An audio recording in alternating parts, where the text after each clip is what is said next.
Olá, Cenas do Brasil está no ar. São inúmeras as formas que o brasileiro encontra para viver e fazer sua história neste país de tanta diversidade. A cada semana, uma cena dos muitos Brasis é vista e discutida aqui a partir de documentários, vídeos e reportagens. Nosso programa é ao vivo. Você pode participar com perguntas e comentários pelos telefones 61 3799 5866 e 3799 5867. Pelo e-mail cenasdobrasil@ebc.com.br e também pelo Twitter, www.twitter.com/tvnbr. Participe! Quanto tempo você perde diariamente no trânsito, seja no seu carro ou no ônibus? Qual a qualidade do transporte público que você utiliza? Você pensa na alternativa de usar bicicleta como meio de transporte ou andar mais a pé? Congestionamentos, falta de vagas, poluição, acidentes no trânsito são problemas cada vez mais frequentes. No Brasil, que tem pouco mais de 190 milhões de habitantes, circulam 64 milhões de veículos, segundo números do Departamento Nacional de Trânsito. A previsão do mercado é que o país terá, em 2014, um automóvel para cada 4 habitantes.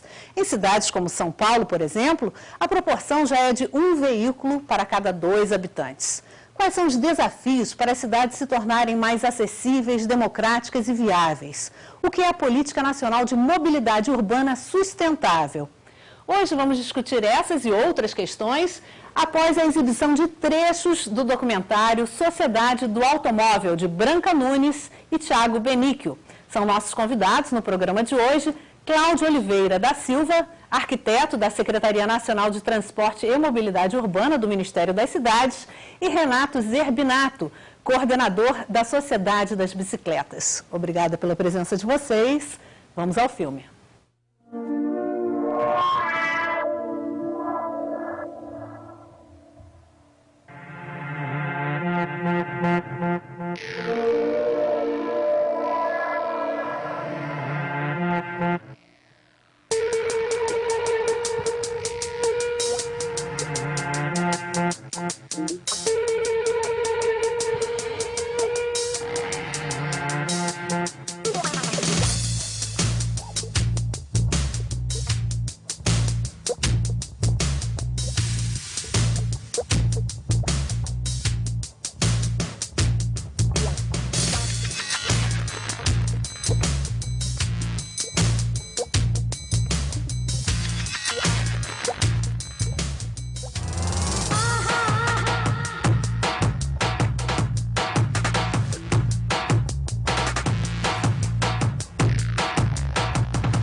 Para eu sair nesse horário 10 para 7 e tal, você já vem mais ou menos se preparando psicologicamente que vai estar ruim.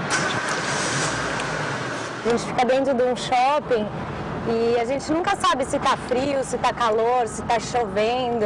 Eu entro de manhã, então essa subidinha aqui, ó, é o momento que você olha e fala, putz, tá parado. Eu saio daqui às 5h20, pegando 20 minutos até pegar a primeira condução. Passo 30 minutos nela, um ônibus que me conduz até São Miguel, e de lá eu pego a van da firma. Esse trajeto leva em torno de 2 horas, 2 horas e 10 por aí. Eu levanto na segunda-feira às 13h40 da manhã, saio 4h15, pego o ônibus lá em cima onde eu mostrei vocês, né? Vou até o trem, aí chegando no trem a gente pega o trem e vai ter o Brás. Aí do Brás eu pego um metrô, né? Que eu pego as 3 linhas, que é o verde, o vermelho e o azul. Nesse tempo tudo eu gasto 2 horas e 15.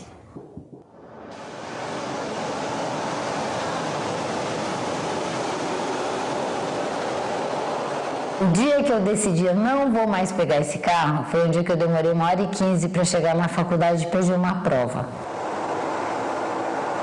E eu pensava, puxa, se tivesse de metrô 20 minutos eu estava lá.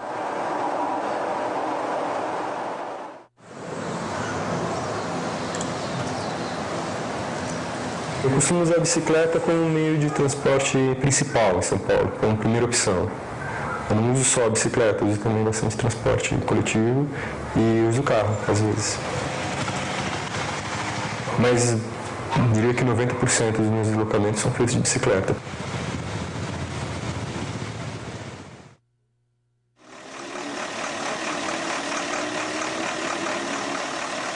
É uma escala social desde o topo até baixo, em função do tipo de carro que o cara tem. Eu nunca quis ter um carro assim como meu valor supremo.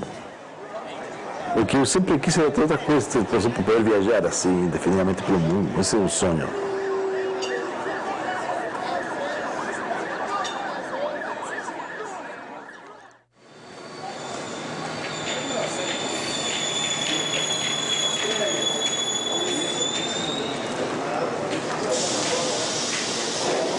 No carro você tem o tempo do carro, que é 30 vezes mais rápido do que a pé, né?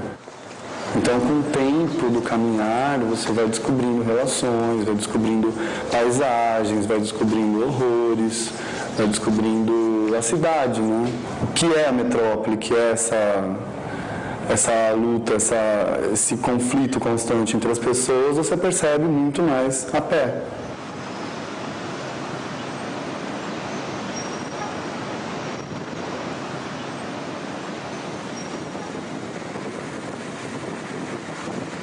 Eu acho que o carro tem uma função, principalmente quando você começa a percorrer distâncias muito longas e não tem transporte coletivo e você tem um tempo curto.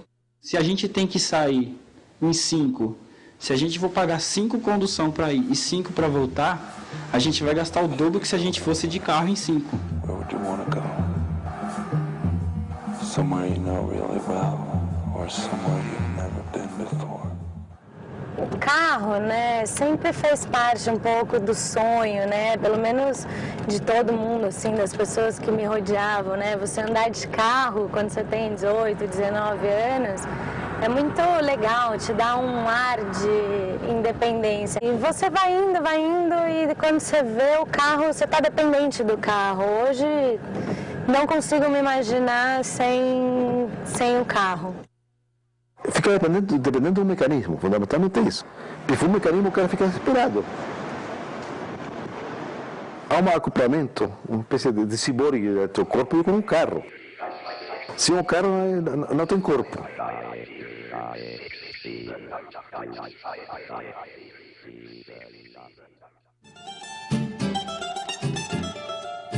Em 1900, a maneira de se transportar na cidade era bonde puxado a burro.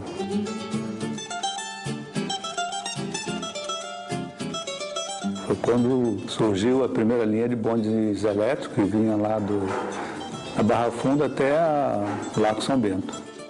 E a partir de 30 ele começou a diminuir a importância, quando surgiram outros meios de transporte, o automóvel, o ônibus, e que foram crescendo ao mesmo tempo que o bonde foi perdendo clientela até desaparecer em 1968.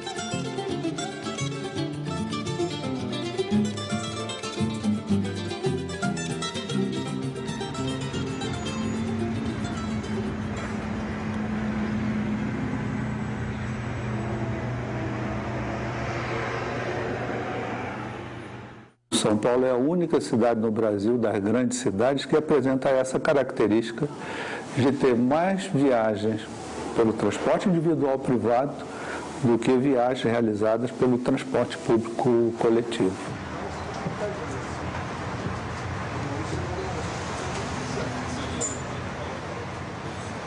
Ainda também não está enrolado, porque não tem como enrolar, está tudo parado. Complicadíssima 23 de maio. Ainda anda um pouquinho, mas anda um pouquinho, para um pouquinho. Agora, para quem vai... Em 76, a cidade de São Paulo tinha cerca de 7 milhões e meio de habitantes, 1 milhão e 600 mil veículos. E nesses 28 anos, como é que a coisa se comportou? A população cresceu 23%, o sistema viário cresceu 25% e a quantidade de carros cresceu 280%. Existia um veículo para cada 6 habitantes. Hoje a gente tem um veículo para cada 2 habitantes. Todo mundo falava, a hora do rush. Não existe mais hora do rush. Eu, pelo menos, consigo entender. Tem dia que está vazio e tem dia que às 4 horas da tarde você não anda na cidade.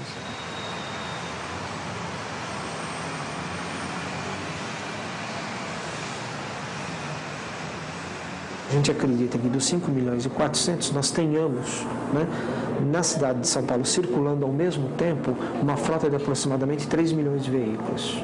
Não dá para sair os 5 milhões ao mesmo tempo. Não tem espaço, não tem via para isso. Acho que é um problema de todo mundo querer sair no mesmo horário, da mesma maneira, para resolver os seus problemas todos os dias com o carro. Não vai ter túnel que resolva, ponte, nada que resolva. Então, quando você olha isso aqui, você para e fala, putz, será que vale a pena, né? O que eu estou fazendo? É muito tempo perdido.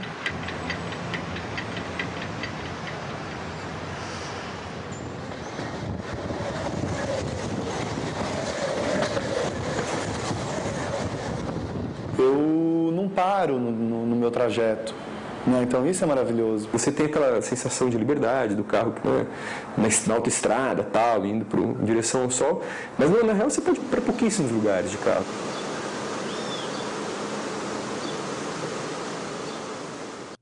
É muito mais fácil você pegar a bicicleta e ir para qualquer lugar a qualquer hora do dia do que de carro. De carro você já pensa 2 vezes. Pô, será que vai estar trânsito? Será que tem lugar para parar?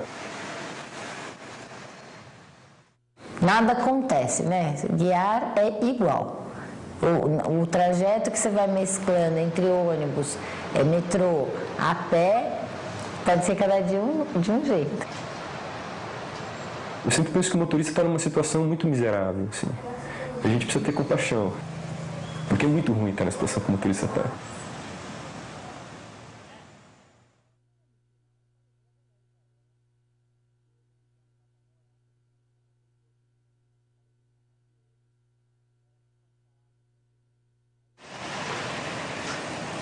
Há dias que não é bom sair de bicicleta. E aí é muito louco, né? Porque você não pode sair porque está poluído, aí você pega o carro e vai de carro para o lugar.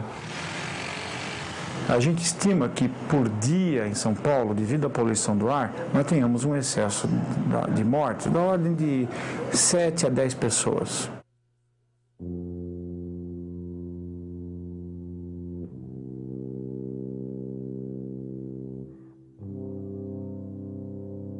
A maior parte dos paulistanos não vai sentir nada.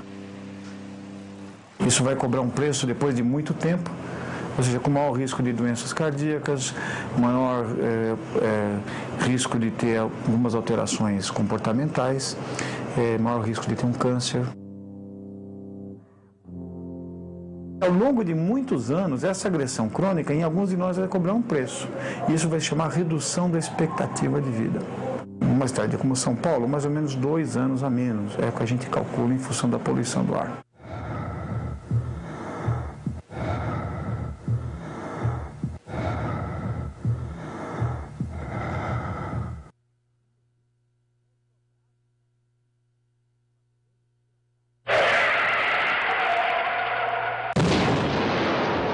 Em São Paulo, morreram o ano passado cerca de 1.300 pessoas.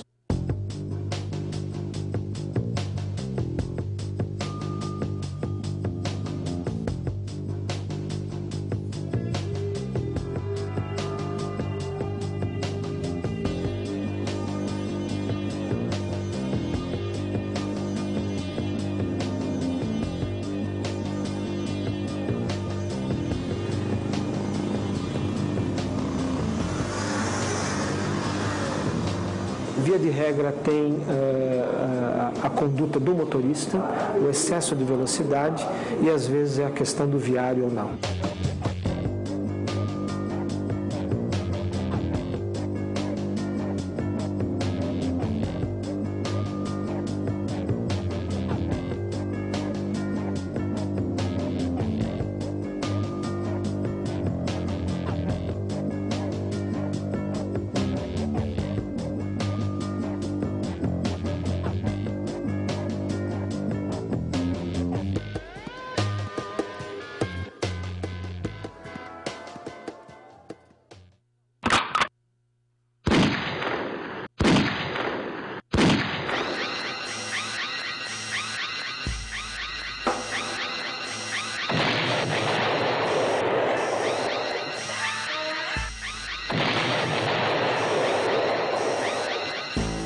Você tem saúde, você tem união na sua família, você tem alegria na sua família. Mas se você não tiver proteção, você pode perder tudo isso em menos de 3 minutos. Porque a cada 3 minutos um carro é roubado, principalmente aqui na grande São Paulo. Como impedir isso? Comprando um Car-System, ligando para a Car-System, porque Car-System é sinônimo de proteção e segurança. É bloqueador via satélite, é rastreador. O senhor se sente mais seguro em São Paulo andando a pé ou de carro? De carro. Por quê? Porque eu acho que é bem mais fácil andar de casa do que na rua. Na rua tá arriscado a ser assaltado a qualquer hora. Eu me sinto mais seguro andando de carro. Por quê? Porque no carro eu tenho a chance de andar com os vidros fechados e a pé eu fico mais vulnerável, né? O carro, ele dá uma sensação de mais segurança, sim, porque você está controlando, né? Quem está do seu lado, quem não está. Se você vê alguém atrás de você que você acha que está te seguindo, você começa a cortar caminho. Você se sente seguro, você está fechado, você pode fechar os vidros, entendeu? Então, por isso. A senhora já foi assaltada? Já. De carro? E pior que foi de carro. Mas eu deixei janela aberta. Eu estava de vidro fechado, ele bateu no vidro, mandou eu abaixar o vidro e me pediu dinheiro. Nos últimos 8 anos eu fui assaltada 6 vezes em níveis diferentes de perigo no meu carro. Já tenho o carro umas 3 pessoas aqui na porta da ilha. 2 ou 3 pessoas. Chegam aqui na porta, não quero o carro. Eu chego meia-noite aqui e nada. Minha mulher chega de táxi, nada, nunca. No sentido de assalto, eu acho bem mais seguro andar de bicicleta. Eu passo a noite de carro no lugar e fecho o vidro, assim, vejo que eu estou meio preocupado. E aí que eu dou conta que eu passo ali de bicicleta, fico parado, né? Porque o carro, eu acho que o carro é como se fosse um pedaço da sua casa que você levou para passear em 4 rodas, né? Você se sente, a tua identidade, a tua casa, tá tudo ali fechadinho naquele recinto. E no transporte público andando a pé, você é ninguém, você é junto com todo mundo.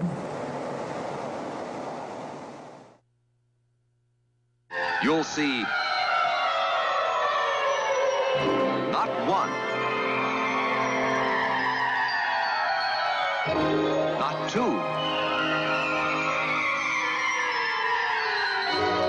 but 3 completely new kinds of Ford cars for 1960. A wonderful new world of Fords.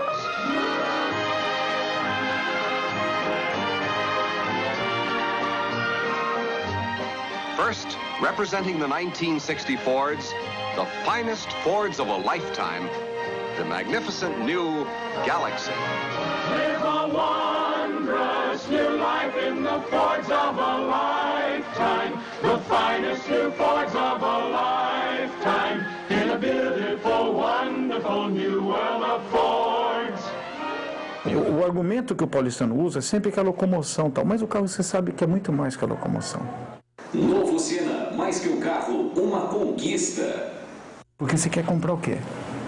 Beleza, prestígio, privacidade, conforto, uma bolha que te isola da cidade, que te descostura desse plano social, onde você escurece o vidro para não enxergar nada, porque ninguém te veja, você blinda para que ninguém possa invadir a tua segurança. A pessoa que não tem carro porque não pode. E estão frustrados por não ter carro. Se consideram até socialmente inferiores, sem dúvida. Se eu fosse imperador do Brasil e meu primeiro decreto imperial fosse está abolido o uso desse veículo e eu monto um sistema de transporte público perfeito. Da guilhotina, uma revolução sangrenta. 1, 2, 3, my baby don't mess around because she loves me so, and this I know for sure. But does she really wanna, but can't stand to see me walk out the door? Don't try to fight the feeling, cause the thought alone is killing me right now. Thank God for mom and dad for sticking two together, cause we don't know how. Come on.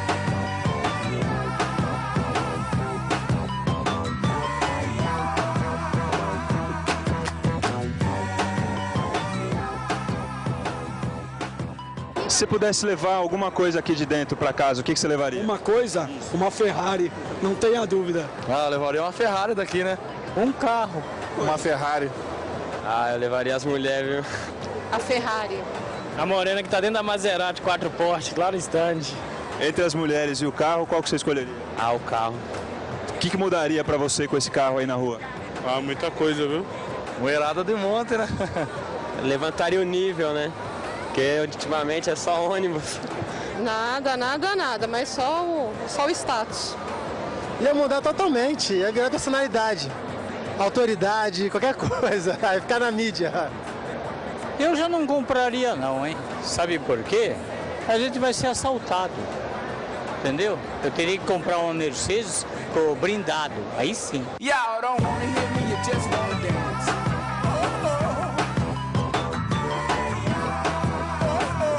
Don't want to meet your daddy. Just want you in my caddy. Don't want to meet your mama. Just want to make you come. I'm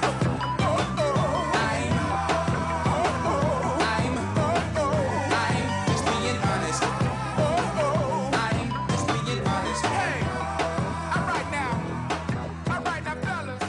Yeah.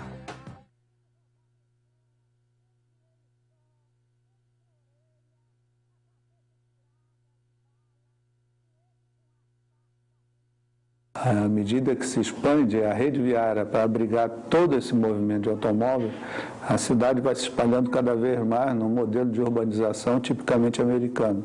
Esse tipo de urbanização é extremamente caro, porque o poder público tem que levar infraestrutura, porque aí não é só de avenida, mas também abastecimento d'água. Todos os serviços públicos, luz elétrica, esgoto, regiões cada vez mais distantes, à medida que a classe média vai para os bairros mais afastados, a classe pobre é expulsa para áreas ainda mais distantes. E o que está acontecendo é que, ao segregar os habitantes em locais onde se acessa por automóvel e a rua passa a ser inóspita pelo tráfego e pela poluição, nós estamos abandonando a cidade e deixando que ela seja ocupada exatamente por aqueles que não são os cidadãos.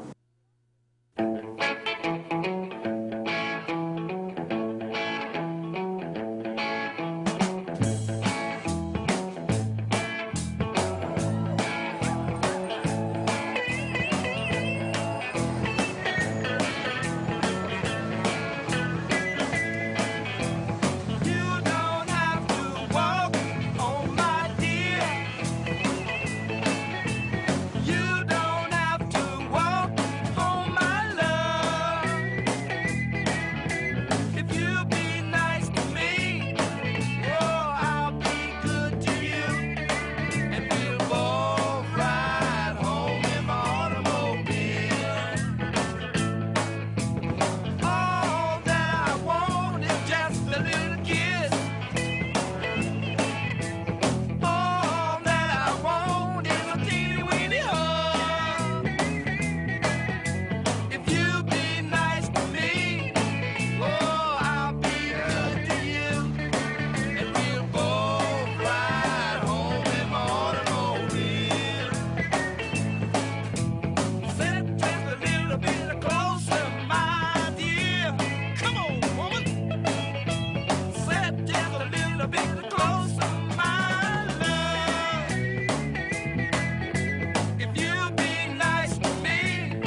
Bom, antes da nossa conversa, eu gostaria de informar que esse documentário completo está disponível no YouTube e é de domínio público. Bom, vamos lá. Cláudio, Renato, boa noite. Boa noite. Bom, as cidades cresceram sem planejamento, sem essa visão de sustentabilidade, né? De que jeito, né, cidades como São Paulo, Rio de Janeiro, por exemplo, com tantos problemas de transporte coletivo, de trânsito, né, congestionamentos e tal, como é que é possível reverter essa situação em grandes cidades, né, e as cidades se tornarem mais sustentáveis? Bom, eu diria que é preciso reinventar as próprias cidades. A gente tem uma série de instrumentos disponíveis para trabalhar tanto com o planejamento urbano quanto com o planejamento de transporte, mas colocá-los em prática é muito difícil, às vezes até impopular. Então é preciso ter vontade política, é preciso manejar bem esses instrumentos e é preciso também uma consciência da própria população, porque isso que a gente viu, isso tem um fundo cultural muito forte. Então a gente precisa também de sensibilização e de mudança de hábitos de todos os indivíduos. E melhoria de transporte coletivo também, né? Porque sem dúvida. A insuficiência de um bom transporte coletivo leva as pessoas a quererem estar no carro, né? Também.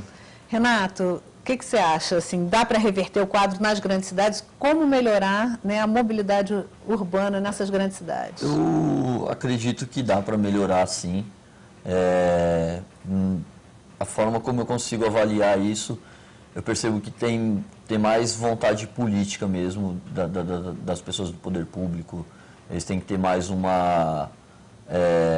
esclarecimento mesmo de que se não investir no transporte público, né, e continuar investindo no transporte individual, as cidades elas vão ficar cada vez mais atoladas e vai perpetuando essa cultura toda que a gente acabou de ver no vídeo, né?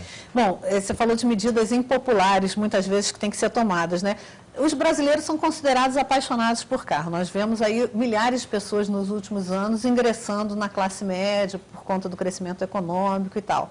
E que, naturalmente, essas pessoas querem consumir e consumir também automóvel, né? Como resolver essa situação? Essa contradição, na verdade, né? De você ter que pensar numa cidade mais sustentável, mas também com as pessoas tendo mais poder de consumo. Essa pergunta é um bocado difícil. Acho que a qualidade, né, do transporte público, eu acredito que por si só, ela não facilitaria essa migração da pessoa abandonar o carro para usar o transporte público. Isso porque a gente sabe que o automóvel, como você bem disse, e como nós vimos no filme também, ele é símbolo de status, está arraigado na nossa cultura. Quando nossos filhos nascem, que são meninos, eles ganham um carrinho para brincar. Isso, é muito comum alunos entrarem na universidade e ganharem um carro de presente do pai. Bom, muito comum, claro que existe uma diferença social muito grande no Brasil, mas isso acontece muito também. É um hábito que todo mundo que pode, em geral, faz, né? Exatamente. Todo mundo que pode. Tem a questão, por exemplo, que foi levantada no filme também, do preço do transporte. Tem um rapaz, um casal, né, que mora na periferia lá de São Paulo, que eles falam isso, nós somos 5, nós vamos pagar, né, tudo que a gente usa de transporte, e se a gente se juntar e for de carro junto, vai sair bem mais barato, né? Tem esse trajeto que, por exemplo, ele fala lá de Itaquá, né, que é Itaquaquecetuba até Santo André, esse percurso que ele faz. Na verdade, teria outros meios de fazer se tivesse um transporte público adequado, até por linha de trem mesmo, você consegue encurtar muito. Quem conhece geograficamente ali aquela região, sabe que de Itaquaquecetuba até Santo André, você tem um caminho por dentro, ele passa perto de Suzano, um monte de lugar que diminuiria muito. Mas a lógica do transporte é invertida. Então a pessoa ela é obrigada a dar a volta na cidade inteira para chegar num ponto que numa linha reta seria muito mais rápido, né? Agora, o que é a política nacional, né, de mobilidade urbana sustentável? O que é essa política? Bom, primeiro a gente começa lá na Constituição Federal de 1988, que definiu o papel dos entes da federação. E foi delegado aos municípios o planejamento, a implantação e gestão dos sistemas de transporte. Mas, ao governo federal, foi delegada a instituição das diretrizes nacionais. Com a criação do Ministério das Cidades em 2003, foi formulada um embasamento para o que deveria ser feito para reverter o que a gente chama de crise da mobilidade, e daí derivaram os princípios e diretrizes, que agora vão virar, está em tramitação para virar lei, é um projeto de lei que está no Senado, e consubstanciam uma série de diretrizes mesmo, para serem aplicadas por todos os entes de governo, no sentido para tentar reverter essa crise da mobilidade que a gente vive. E aí tem ações de que tipo? De fortalecimento do transporte coletivo público, de mudanças das vias, quais são as ações previstas assim? Tem uma série de ações, né? Mas é bom reforçar que os princípios basilares da política nacional são o incentivo e a prioridade ao transporte público, coletivo e aos meios não motorizados. E essa segunda, em especial, ela reverte uma condição histórica da gente nunca olhar para o pedestre e para as bicicletas, por exemplo. E aí tem uma série de outros instrumentos. Pois é, Renato, é bastante novo esse debate aqui no Brasil, né? Você, por exemplo, formou, né? Você coordena a Sociedade das Bicicletas. Você consegue, aqui em Brasília, andar basicamente de bicicleta? Em Brasília eu consigo. Já fazia isso em São Paulo, né, bastante. Eu moro aqui em Brasília há uns 2 anos e meio, mais ou menos. Mas, assim, não é do dia para a noite, sim, da noite para o dia. A gente tem até a questão de preparo físico mesmo, com o tempo você vai se acostumando. Hoje em dia, 90% do meu deslocamento em Brasília é feito de bicicleta. Assim, inclusive para longas distâncias, né? Estou morando agora em Samambaia, que dá uns 35 quilômetros mais ou menos do centro de Brasília, e aí pelo menos 3 vezes por semana eu venho pedalando de manhã para o trabalho, e aí para voltar eu consigo colocar a bicicleta no metrô e volto, porque é à noite, é mais perigoso. Já voltei à noite pedalando, mas não é muito aconselhável, né? Faço porque eu gosto e porque já estou acostumado. Em São Paulo e aqui em Brasília, a questão da agressividade no trânsito, você não tem temor?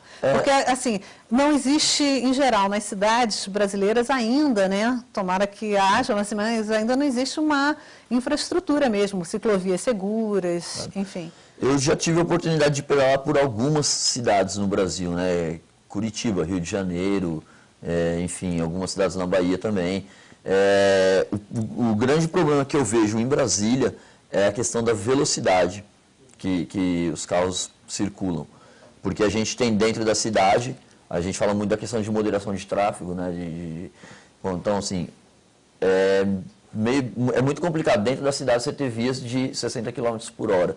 Entendeu? São Paulo, no engarrafamento, é mais fácil de você circular. Pois é, e a questão de São Paulo, assim, por ser uma cidade antiga também, tem essa questão as ruas são mais estreitas, então, por mais que o motorista queira andar rápido, ele às vezes não consegue. Em Brasília tem essa diferença, as vias são largas, as faixas de rolamento elas são mais largas do que em outras capitais, e o motorista se sente convidado a correr mais, né? E o que tem de cidade? Curitiba, por exemplo, é uma cidade já mais estruturada? Bom, Curitiba é um bom exemplo de transporte público. O ônibus lá, né, baseado nos princípios do metrô, embarque em nível, corredor exclusivo, foi implantado a partir de 74 e foi veiculado no mundo inteiro como uma boa solução. E hoje tem vários exemplos, né? E Curitiba se destaca nisso, no transporte por ônibus. Mas, por incrível que pareça, lá também eles têm problema de congestionamento, questão dos meios não motorizados, ainda há carência de infraestrutura cicloviária. Agora, no caso, por exemplo, de resolver em grandes cidades problemas de mobilidade urbana, quer dizer, existe essa visão da política, né, de investir nesses meios não motorizados. Mas, por exemplo, a ampliação do metrô seria uma coisa, dos metrôs nas cidades seria uma coisa fundamental. Também, porque o metrô é um transporte de massa, né, que transporta muita gente. Mas, por outro lado, ele é muito mais caro do que outras modalidades, como o que tem se difundido, que é o Bus Rapid Transit, que é o corredor exclusivo de ônibus, exemplo de Curitiba. ou o próprio VLT, veículo leve sobre trilhos, veículo leve sobre pneus. Há outras soluções mais baratas e que podem ser mais fáceis para a implementação. Uhum. E o que você estava falando assim, que ainda falta um comprometimento político maior, né? O que você acha como é que você avalia, né, a política que está sendo elaborada, né, que se pretende implementar, e o que você acha que precisa? A questão não é que falta um comprometimento político, eu acho que falta, na verdade, um esclarecimento. As pessoas que estão ali no poder, que elas tenham esse poder de decisão mesmo, né, o que eu percebo em conversas de uma maneira geral é que eles fazem porque acham bonitinho. Né? Tipo, não, tá na moda, é sustentabilidade, é isso, vamos fazer uma ciclovia, alguma coisa assim. Mas a gente tem dados, por exemplo, da NTP, que é a Agência Nacional de Transportes Públicos, que com o custo de acidentes de 2003 até 2008, com o transporte individual foram gastos mais de 30 bilhões de reais. E que investimento nesse mesmo período com transporte público foi 3 bilhões e meio. Isso de 2003 a 2008, entendeu? Então, assim, se investe 3 bilhões e meio em transporte público e se investe 50 bilhões em transporte individual. Né? A gente tem essa lógica que se costuma falar que é uma lógica rodoviarista. Né? Isso como esses dados a gente tem, eles de pesquisas de governo e tudo mais, tem tudo isso disponível.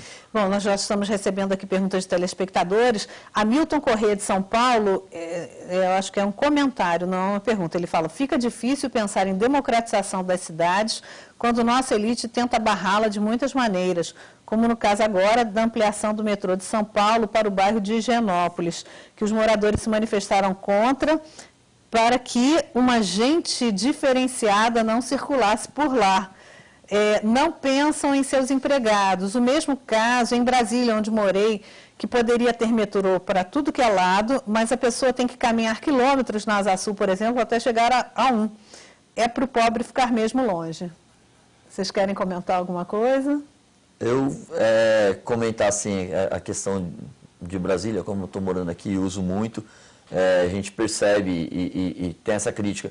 E aí vem a questão da bicicleta, como você exercer o seu direito à cidade, né? Porque você tem autonomia, você pode controlar seus horários. Para mim não faz diferença se está chovendo, se está sol, se está frio, ou seja lá o clima que for. Eu sei que, por exemplo, eu demoro, do final da Asa Sul até o final da Asa Norte, eu demoro 40 minutos de bicicleta, por exemplo. Né? Independe se tem trânsito também ou não. Em Brasília a gente tem, por exemplo, a questão do metrô. Aos domingos, 7 horas da noite, o metrô acaba. E aí você tem a questão da segregação também, que se torna até um problema social. Porque, quer dizer, todo mundo que mora fora do plano piloto, que mora nas periferias, fica afastado ali, porque a pessoa não vem para cá, para um teatro, para um cinema ou para um show, porque sabe que 7 horas da noite não vai poder ir embora mais, entendeu? Então, se não tiver mesmo um investimento maior nisso, as pessoas vão ficar cada vez mais segregadas e ninguém vê, são os anônimos, né, da sociedade. Bom, Vânia Siqueira de Brasília, ela diz, moro no plano, trabalho na zona central e já pensei em ir de bicicleta para o trabalho, mas é bem complicado. Além do medo dos carros, pois não há ciclovias seguras, teria que ter um lugar para tomar um banho e me arrumar toda, trabalho de saia, salto alto e maquiada. Com o sol de Turricar das 2 da tarde, já chegaria totalmente desmilinguida. O que vocês propõem de estrutura para as cidades e locais de trabalho para que isso seja possível? É uma boa oportunidade para eu falar de um elemento da política nacional, que é o Programa Bicicleta Brasil. E a gente tem também a formulação, assim como instrumentos para reverter, né? Nesse caso, para transitar aqui em Brasília, uma dica para ela seria ela procurar caminhos alternativos, fugir das vias com trânsito, muito volume de trânsito e alta velocidade. Aí ela tem uma condição de circular com mais segurança. E ela está assim, certíssima a respeito da infraestrutura no local de trabalho. E a política nacional ela também tem esse papel de incentivar que tanto o setor privado quanto o público implementem uma estrutura de acesso ao ciclista. Porque realmente para a maioria das pessoas é inviável você chegar totalmente suado, né? no local de trabalho e ter que, né, enfrentar uma jornada. Eu tenho eu uso também a bicicleta para ir para o trabalho e eu moro a menos de 2 quilômetros. E eu consigo chegar com a roupa de trabalho sem um pingo de suor, porque eu vou em caminho sombreado, vou em velocidade lenta, e aí eu não tenho necessidade de trocar de roupa e muito menos tomar banho. Mas se eu morasse longe, no meu prédio, nós já fizemos no prédio que eu trabalho, né? Nós já fizemos uma mobilização e hoje existe lá tanto o bicicletário quanto um vestiário. Aliás, tem que dar exemplo, né? Exatamente, o Ministério da Cidade. Bom, no primeiro bloco, vocês chegaram a falar do Bicicleta Brasil, né? Do programa Bicicleta Brasil. Vamos falar um pouquinho mais. O que é esse programa? Que ações que ele prevê? Então, foi um grande avanço, né, em nível do governo federal. Ele foi instituído em 2004, exatamente pelo reconhecimento dessa necessidade de fomentar o uso da bicicleta como meio de transporte. Então, ele existe para estimular tanto ações governamentais quanto ações do setor privado e estimular também o indivíduo, dando dicas, por exemplo, como a gente fez aqui anteriormente. E essas ações, quer dizer, como é que elas se integram com toda a política de mobilidade urbana e com outras ações de desenvolvimento urbano, de meio ambiente? Como é que é essa integração?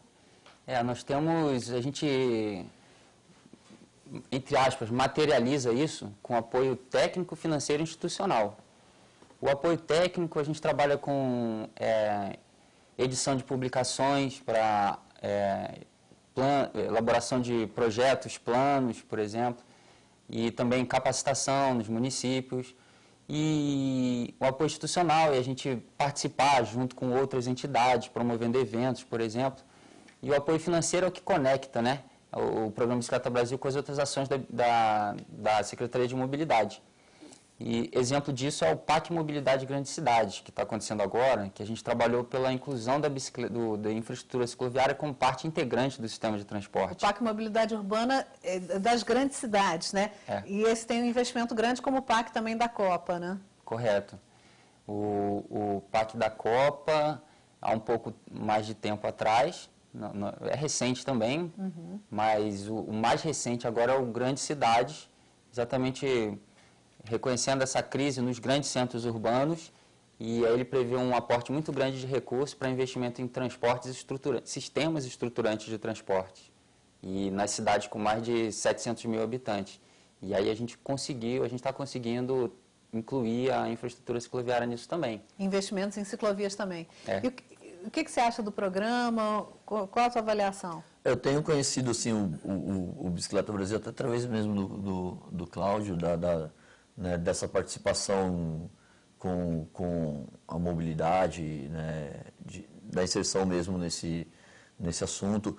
O Ministério das Cidades produziu uma série de cadernos do acessibilidade, né, Brasil Acessível. Brasil, né? Acessível. São 6 cadernos. 6 cadernos. E além desse tem o caderno de mobilidade por bicicleta mesmo.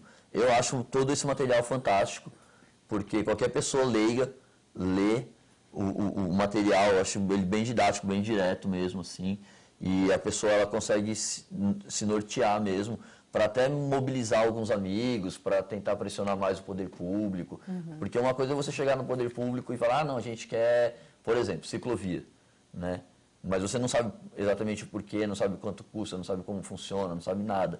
E aí, todo esse material que foi produzido, né, pelo Bicicleta Brasil, dá uma boa Já norteada. é esse estudo. O que algumas cidades precisam de infraestrutura em termos de ciclovia, o custo disso, já tudo esse levantamento, e o PAC já tem esse compromisso de investir nisso.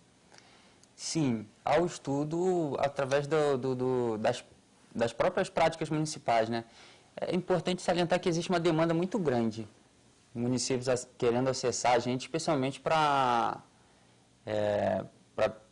a questão dos recursos, né?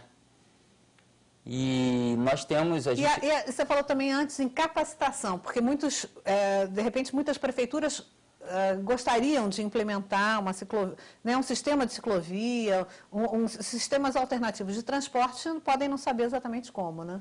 Exatamente. Há um fato que nos municípios com menor porte populacional no Brasil, onde há o maior número de usuários de bicicleta. E, fatalmente, é onde também estão as prefeituras menos aparelhadas, em linhas gerais, no quesito técnico, no quesito financeiro. Então, a gente precisa se aproximar deles para dar essa instrumentação. Bom, nós estamos com mais perguntas aqui de telespectadores. A pergunta de Ricardo Zerbinato, seu irmão, de Guarulhos, São Paulo.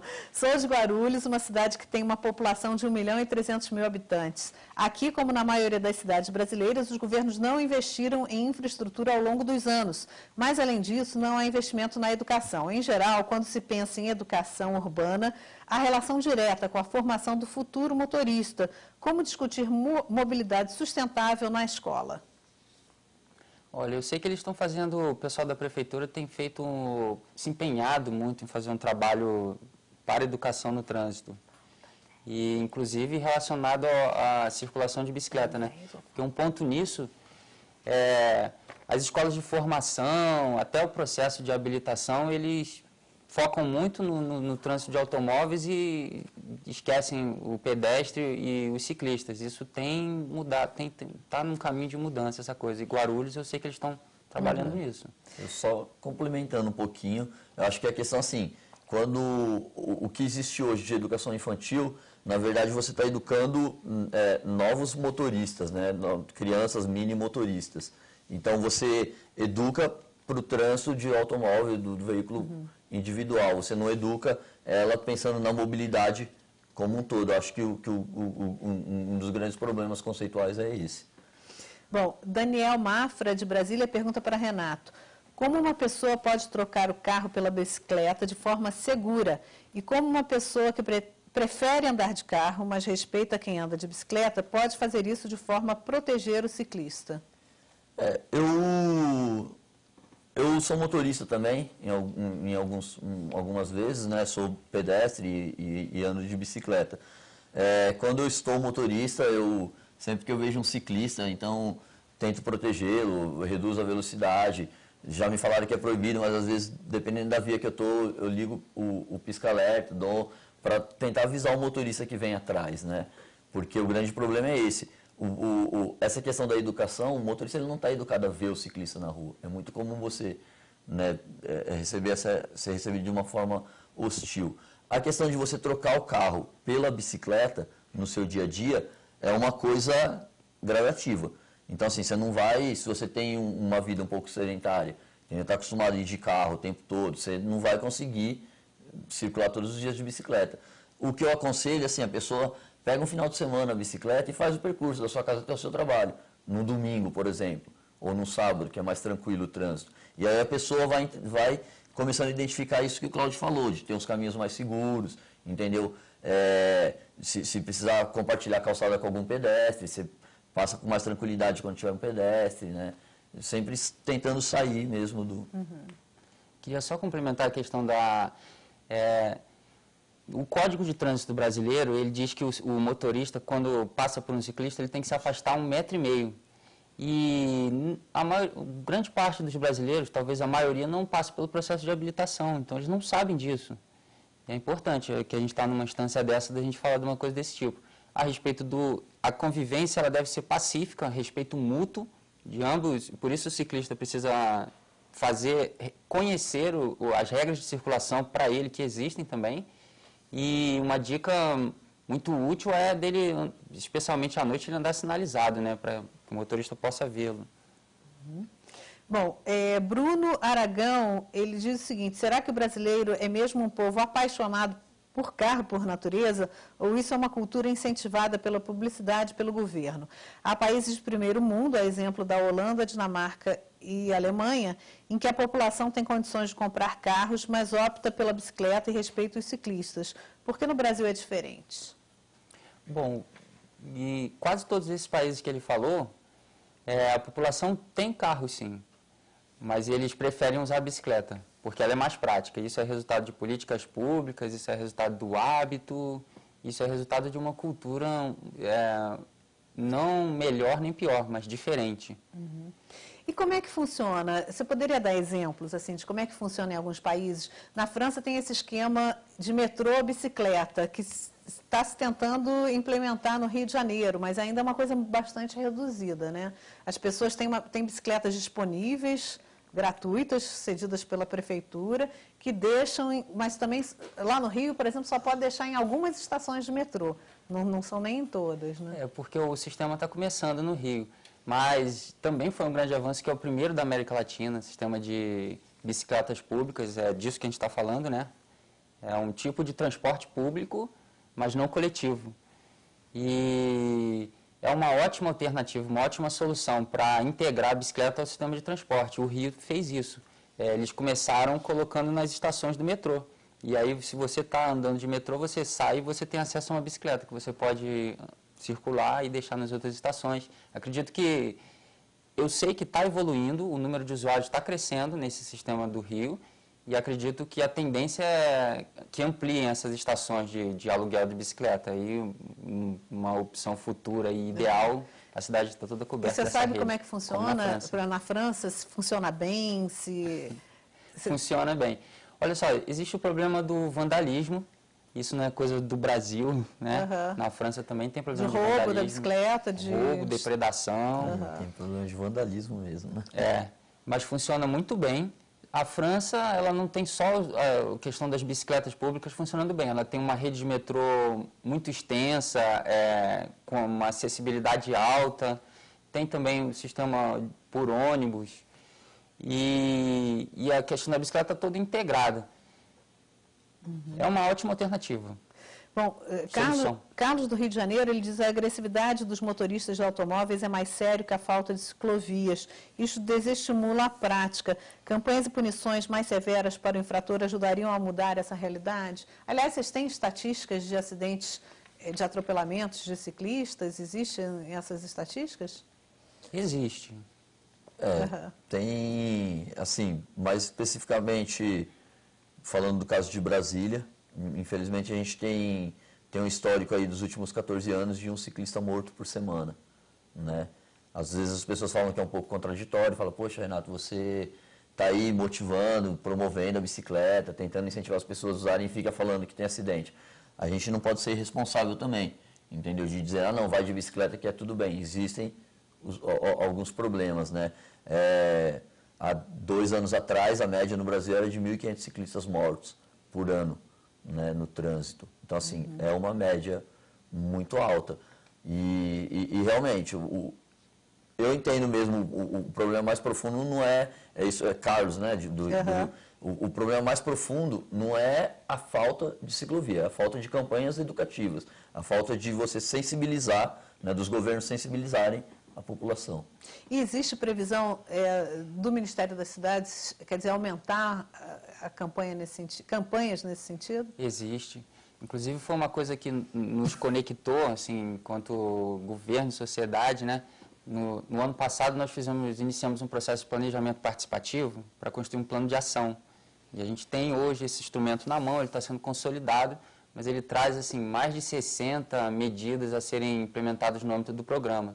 E aí, elas consideram fundamentalmente essa coisa que ele estava falando. Não adianta a gente dotar o Brasil inteiro de infraestrutura cicloviária se a gente não trabalhar com a cultura da bicicleta, é o que a gente o termo que a gente está usando. E dentro dessa linha, desse eixo estratégico da cultura da bicicleta, a gente tem uma série de ações delimitadas. Agora, por exemplo, no caso do programa de mobilidade urbana, né, existem ações agora emergenciais para a Copa? Eu não consigo imaginar Rio de Janeiro e São Paulo, por exemplo, funcionando bem o trânsito durante esses grandes eventos. Gera um impacto violento, né, no trânsito. Muito mais pessoas e aí isso vai gerar consequências. Por isso foi instituído e tá sendo implementado o PAC Copa. Ele tem base, principalmente, ele está formulado principalmente no transporte estruturante, transporte coletivo, e infelizmente não tanto no não motorizado, apesar de haver um potencial muito grande. Exemplo, a FIFA ela delimita raios no entorno dos estados, onde você não pode acessar com automóveis. Aí seria um prato cheio para você, por exemplo, implantar um sistema de bicicletas ali naqueles locais. Bom, gente, infelizmente o nosso tempo está se esgotando. Eu vou dar 1 minuto para cada um para considerações livres. Só queria informar que o telespectador Rodrigo Figueiredo, do Rio de Janeiro, ele mandou um e-mail agora, mas não vai dar tempo da gente fazer a pergunta dele aqui, mas vamos enviar a pergunta para os nossos convidados, né? Rodrigo, vão te responder.